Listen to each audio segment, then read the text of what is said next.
Il gotico palazzo Gambacorti si affaccia sull'Arno, con i suoi 3 ordini di bifore e una facciata austera connotata dalla spartizione orizzontale in fasce alterne bianche e nere. Oggi sede comunale, fu realizzato a partire dalla seconda metà del 1300. Nei secoli è stato dimora privata e luogo di uffici pubblici, subendo nel tempo molte modifiche interne. Al secondo piano del palazzo si trova la sala del Consiglio Comunale, affrescata con episodi che celebrano le imprese marinare della Repubblica Pisana. Dei 3 imponenti affreschi, quello realizzato da Giacomo Farelli nel 1693 descrive la vittoria pisana sulle Baleari e dà il nome alla sala.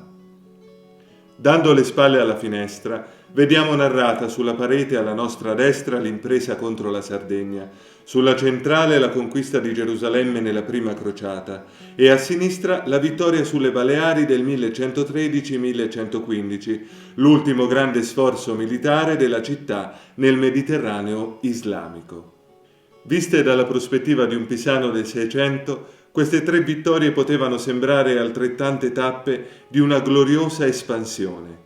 In realtà ciascuna impresa rispose ad esigenze e a spinte diverse.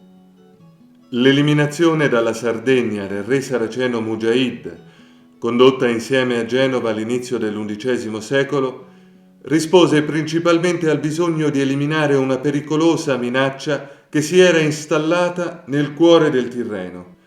La Sardegna stava diventando molto importante nel circuito degli scambi e nel reperimento di alcune materie prime. La presa di Gerusalemme fa parte di un evento molto più grande e complesso, quello della prima crociata, a cui Pisa partecipò probabilmente più per interessi politici che economici.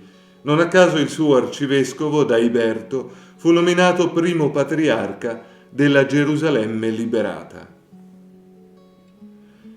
Le Baleari inaugurarono un'intensa stagione di espansione da parte di Pisa nell'area provenzale catalana, che si stava trasformando proprio all'inizio del XII secolo in uno snodo commerciale importantissimo tra il Mediterraneo occidentale e il nord della Francia. Certamente la scelta dell'obiettivo non fu casuale. L'arcipelago era situato in posizione strategica, a metà strada tra la Spagna islamica e l'Europa cristiana. Le Baleari erano inoltre un luogo ben noto e ambito dai mercanti italiani, provenzali e catalani. Infatti, quella che Pisa guidò nel 1113 fu una vera e propria coalizione internazionale benedetta dal Papa, che comprendeva flotte e armate del conte di Barcellona e di Provenza e di numerose città del Midi, tra cui Arles, Montpellier, Saint-Gilles, Narbonne, Béziers e Nîmes. L'impresa fu lunga, dispendiosa e impegnativa, come ci raccontano ben 2 poemi latini dell'epoca, i Gesta Triumphalia e il Liber Maiorichinus. Delle tante vicende, assalti e battaglie, esortazioni e preghiere, accordi e tradimenti che si verificarono in oltre 2 anni, l'affresco si limita tuttavia a narrare solo l'atto finale, in cui rendono omaggio alla città di Pisa, raffigurata come una regina sul trono, 2 eccezionali prede di guerra. A sinistra Abu Rabi, noto anche come Re Burrabe, catturato e posto in catene e condotto a Pisa prigioniero per la gloria dei pisani, e poi liberato in occasione della Pasqua, e ai piedi della città una donna con accanto il figlio. È la nipote del re Al-Murtadah, l'emiro dell'epigrafe araba di San Sisto, e la moglie del re in catene.